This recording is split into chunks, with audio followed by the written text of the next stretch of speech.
Hello, friends. Welcome to Creative Medicine. In this lecture, we will learn about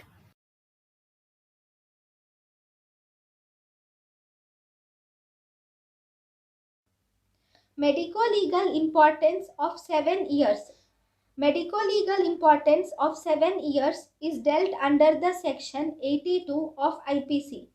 Nothing is an offence done by a child below 7 years of age because a child less than 7 years lacks mens rea. Mens rea means guilty mind or well planned mind to do the act or intention of the mind is not present for a child below 7 years of age.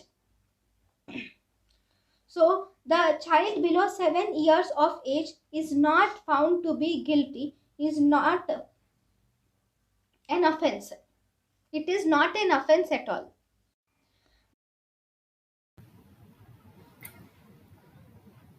thank you and thank you for watching.